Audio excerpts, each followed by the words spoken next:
할렐루야. 반갑습니다, 성도 여러분. 오늘도 하나님의 말씀을 사모하시는 성도 여러분들에게 말씀의 은혜로 우리를 붙드시고 인도하시는 복된 날 되시기를 주님의 이름으로 축복합니다. 오늘 우리가 함께 묵상하는 하나님의 말씀은 빌립보서 4장 1절부터 9절까지 말씀입니다. 오늘의 성경에서 바울은 마음에서 우러나오는 권면으로서 빌립보 교인들을 가르치고 있는 모습을 발견할 수 있습니다. 1절부터 3절에서 바울은 빌립보 교회의 하나됨을 꿰뜨릴 수 있는 일에 대해 언급합니다. 빌립보 교회에 대한 바울의 사랑은 그가 그 교회를 어떻게 부르고 있는가를 통해 알 수 있습니다.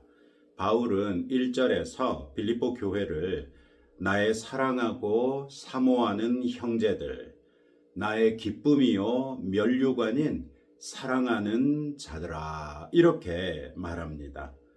자신이 직접 전한 복음을 받고 그리스도 예수를 믿었을 뿐만 아니라 교회로 모이고 있었기 때문에 바울로서는 사랑하고 사모하는 것이 당연하죠. 또 그렇게 세워진 교회는 곧 주님 앞에서 바울의 기쁨이 되고 면류관이 될 것이니까 사랑하는 것이 당연하다고 할 수 있겠습니다. 그런데 그런 교회에 요디아와 순두계라는 열심히 있는 여성이 서로 한마음이 되지 못하고 다투고 있었던 것입니다. 바울은 그들의 이름을 직접 거론하면서 그들에게 주 안에서 같은 마음을 품으라 이렇게 권면합니다. 아울러 빌립보 교회에게 이 여인들을 도우라고 합니다. 당연하게도 두 사람이 주 안에서 같은 마음을 품을 수 있는 방향으로 도우라는 말이겠죠. 교회를 사랑하는 바울의 입장에서 자신이 전도함으로써 탄생한 교회가 분열하고 있는 것처럼 고통스러운 일이 없었을 것입니다. 더욱이 그 분열의 빌미가 되고 있는 사람들이 복음에 자신과 함께 힘쓰던 사람들이었으니 얼마나 더 고통스러웠겠습니까? 바울은 이 두 여인들을 글레멘드와 그 외의 동역자들과 함께 그 이름들이 생명책에 있다고 말합니다. 즉, 이 두 여인들이 지금 다투고 있기는 하지만 둘 다 복음을 위하여 바울과 함께 힘썼고 그때 바울이 확인할 수 있었던 바 두 사람이 다 그리스도 예수를 믿는 믿음으로써 구원에 이르렀다는 것을 확신하고 있다는 말입니다. 유오디아와 순두계 역시 바울과 함께 복음에 헌신했던 것으로부터 이 두 사람이 교회를 사랑하는 사람이었다는 것을 알 수 있습니다. 즉, 그들이 교회를 무너뜨리거나 하나됨을 깨뜨리기 위해서 의도적으로 다투고 있었던 것은 아니라는 말이죠. 나름의 열심과 헌신으로서 교회를 섬기다 보니 두 사람 사이에 의견 충돌이 있었고 그것으로 인해 화합하지 못하고 다투게 됐다는 것을 알 수 있습니다. 우리도 주님을 사랑하고 교회를 사랑하기 때문에 이런저런 섬김의 자리에 나가는 것이지요. 그리고 우리의 섬김은 많은 경우 우리 나름의 생각과 열심을 수반하게 됩니다. 그리고 우리 나름의 방식이 다른 어떤 사람들에게는 오해를 불러일으킬 수도 있고 잘못된 것처럼 보일 수도 있는가 하면 양에 차지 않을 수도 있습니다. 또 성향이 나와 다른 사람들과는 얼마든지 마찰을 빚을 수도 있겠지요. 그럴 때 오늘 바울이 유오디에와 순두계에게 권면한 것을 기억하자는 것입니다. 바울은 주 안에서 같은 마음을 품으라 이렇게 말합니다. 이 말은 2장 5절 이하에서 우리에게 권면한 바로 그리스도 예수의 마음을 말하는 것이죠. 하나님의 뜻을 이루기 위하여 나 자신을 비우고 낮춰 순종하라는 것입니다. 주님의 영광과 교회의 유익을 위하여 내 생각과 방식을 고집하는 것이 아니라 나보다 남을 낮게 여기며 나 자신을 비우고 낮출 수 있다면 그것으로써 우리는 교회의 하나됨을 지키는 성도가 될 것입니다. 그리고 그런 비움과 낮춤은 반드시 하나님께서 기억하실 만한 일이 되겠지요. 그런 비움과 낮춤이 내 안에서 쉽게 이루어지는 일이 아니기 때문입니다. 자기 부인이 어떻게 그렇게 쉽겠습니까? 설령 내가 옳다는 확신이 있더라도 교회의 하나됨을 위하여 내 뜻을 내려놓을 때 하나님께서는 내 중심을 보시면서 나의 비움과 낮춤으로써 교회가 하나 될 수 있도록 붙들어 주실 것입니다. 내가 옳다는 확신이 있어서 교회에 분쟁이 될 정도로 내 뜻을 굽히지 않는다면 무엇 때문에 그렇게 굽힐 줄 모르는 것입니까? 나도 모르게 내 주장대로 이루어져서 교회 안에서 나의 존재감이 인식되고 영향력을 가질 수 있기를 바라기 때문입니까? 내 말대로 이루어지는 것을 보고 교회 사람들이 나를 더 잘 인정해주고 알아주기를 바라는 마음 때문입니까? 교회가 하나님께서 아들 예수님의 피로써 세운 곳이라는 걸 잠깐 잊어버리고 사람들이 모인 곳이라는 착각 때문에 그렇게 하고 있는 것입니까? 성령께서 성도들이 하나 된 가운데 이루실 일들이 내 열심과 생각으로 이룰 수 있는 일보다 못하다고 생각하기 때문입니까? 교회가 하나님께서 세우신 것이요. 그 교회 안에 성령님을 두셔서 하나님께서 직접 인도하시고 지키시며 붙드신다는 것을 안다면, 그리고 하나님의 어리석음이 사람보다 지혜롭고 하나님의 약하심이 사람보다 강하다는 것을 안다면 우리가 어떻게 교회의 분열을 초래하면서까지 내 고집과 주장을 굽히지 않을 수 있겠습니까? 교회 안에서 주님 앞에 겸손하십시다.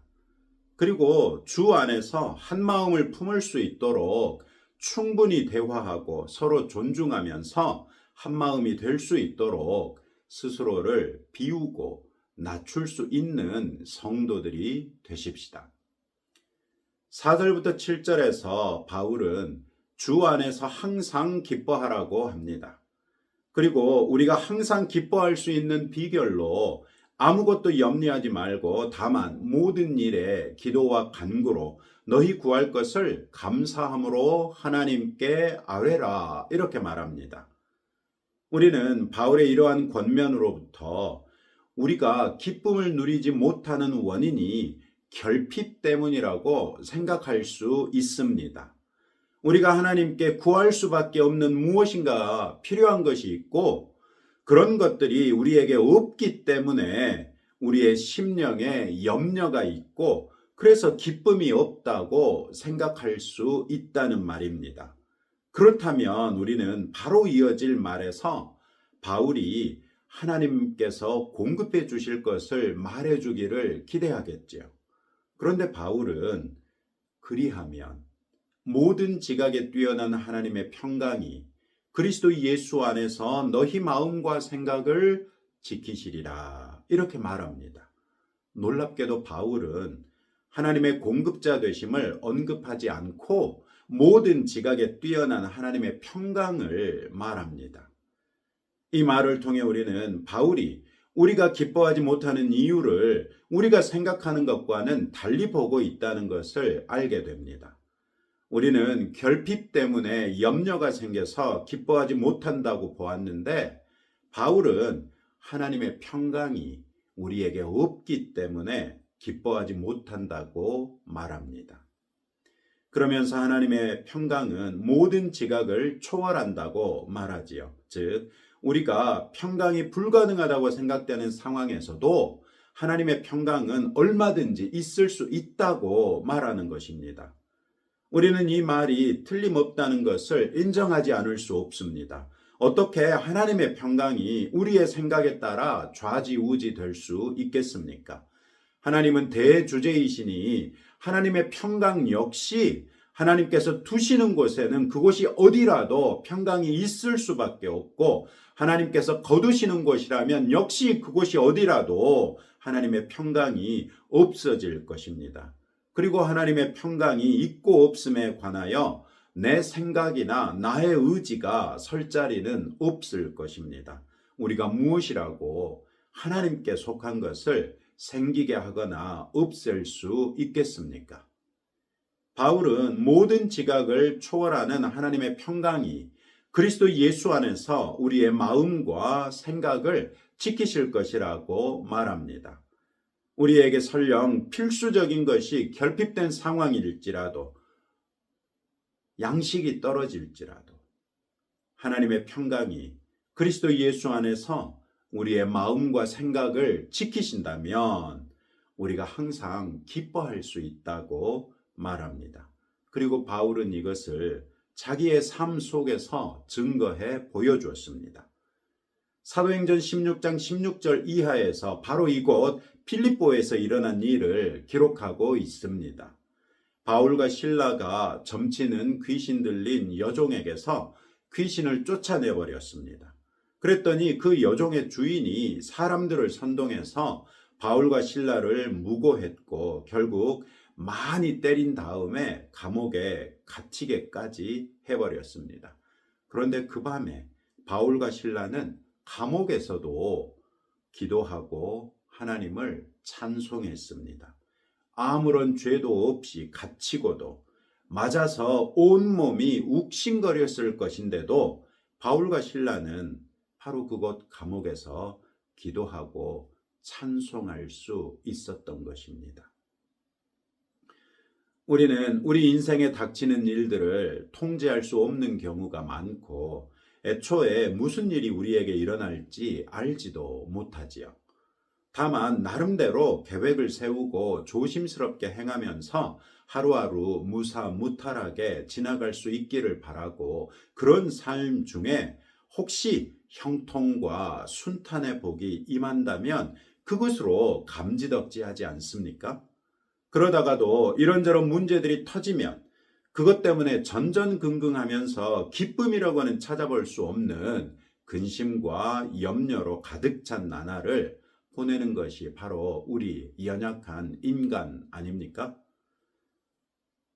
바울은 이런 모습이 성도에게 어울리지 않는다고 말하고 있는 것입니다. 오히려 그런 상황에서 하나님께 기도하라는 것입니다. 아무것도 염려하지 말고 모든 일에 기도와 간구로 하나님께 감사하는 심령으로 아뢰라고 말합니다. 설령 하나님께서 우리가 간구한 대로 응답해 주지 않으실 수는 있겠지만 하나님의 평강은 우리에게 주실 것이라고 말하는 것이죠. 그리고 그 평강이 우리의 심령에 임하면 우리는 어떤 상황에서도 기뻐할 수 있다고 말합니다. 우리의 신앙이 성숙함에 따라 우리 안에 있는 주님의 기쁨이 우리의 소유의 많고 적음이나 우리 명예의 높고 낮음이나 심지어 우리의 기도에 대한 응답이 많고 적음에 따라 결정되지 않는다는 것을 알게 됩니다. 어제와 다를 바 없는 삶이지만 문득 하나님께서 내게 평안을 주시면 그 평안으로 인해 충만한 기쁨을 누리게 되지요. 바울이 바로 이 기쁨을 말한 것입니다. 하나님의 평강은 우리의 지식과 생각을 초월하여 우리 심령에 있을 수 있고 우리를 형편과 처지에 상관없이 주 안에서 기뻐할 수 있게 해주신다는 것입니다. 그리고 주님의 기쁨이 우리 안에 충만할 때 그렇게 심각한 문제가 됐던 것들이 아무것도 아니게 돼버린다는 것입니다. 8절에서 바울은 성도들이 일상생활 중에서 마땅히 참된 것, 경건한 것, 옳은 것, 정결한 것, 사랑받을 만한 것, 칭찬받을 만한 것, 덕과 기릴 만한 것을 생각하며 살아야 한다고 말합니다. 즉 그리스도인들에게 요구되는 바람직한 덕목뿐만 아니라 사회인으로서도 바람직한 덕목들을 생각하며 살아라는 것입니다. 이때 사용된 생각하다라는 단어는 가벼운 단어가 아니라 심사숙고하다는 정도의 묵직한 단어가 사용됐습니다. 즉, 삶에서 추구해야 할 것들이 바로 그런 것들이라는 것을 묵직하게 받아들이며 실천하도록 힘쓰라는 것입니다. 그러면서 9절에서 바울은 빌립보 교인들에게 자신에게 배우고 받고 듣고 본바를 행하라고 하지요. 그러면서 다시 한번 하나님의 평강을 언급합니다. 바울을 본받아 살면 하나님의 평강이 함께 한다는 것입니다. 물론 이 하나님의 평강이 성도에게 기쁨을 가져다 주는 것 때문에 성도에게 자신을 본받아 신앙인으로서도 사회인으로서도 덕스럽게 살라고 말하고 있는 것입니다. 바울은 비록 지금 갇혀 있으나 주님의 평강이 자신의 심령에 함께하고 있기 때문에 주 안에서 항상 기뻐하고 있다고 하면서 이 기쁨을 여러분들도 누리기를 원합니다. 그러니 여러분들도 저를 본받아서 이렇게 사시기 바라고, 여러분도 저를 본받아서 하나님의 평강이 여러분의 심령에 임할 수 있기를 원합니다. 이런 간절한 마음으로 권면하고 있는 것이죠.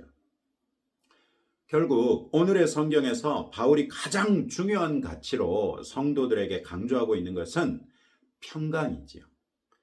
성도로서도 교회로서도 평강을 누리기 위해 갈등과 분열이 아니라 주 안에서 같은 마음을 품으라고 권면하고 있고, 우리의 필요를 위하여 하나님 우리 아버지께 기도하라고 하고 있고, 모범적인 신앙인으로서 또 사회인으로서 살아가라고 권면하고 있습니다.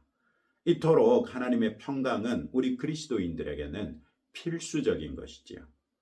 여러분들은 정말 하나님의 평강을 누리면서 살고 계십니까? 오늘 또 주신 이 말씀을 붙들고 다음과 같이 함께 기도하겠습니다.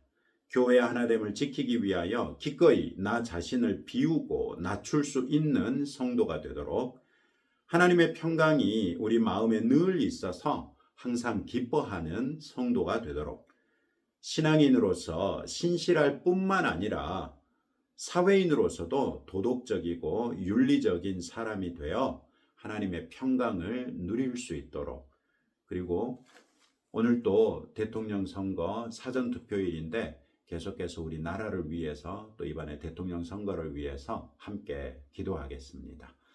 하나님 아버지 감사합니다. 하나님 아버지의 평강이 우리 성도들의 삶에 얼마나 필수적인지 사도 바울이 오늘 4장 1절부터 9절까지 해서 반복해서 우리에게 하나님의 평강을 강조하고 있는 것을 보았습니다.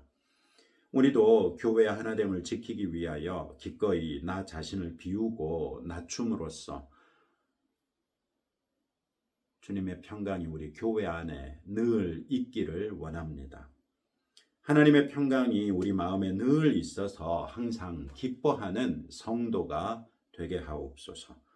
신앙인으로서 신실할 뿐만 아니라 사회인으로서도 도덕적이고 윤리적인 사람이 되어 하나님의 평강이 늘 함께하는 성도가 되게 하옵소서. 주님, 우리나라를 위하여 계속해서 기도해 왔거니와 이제 대통령 선거가 진행 중에 있습니다.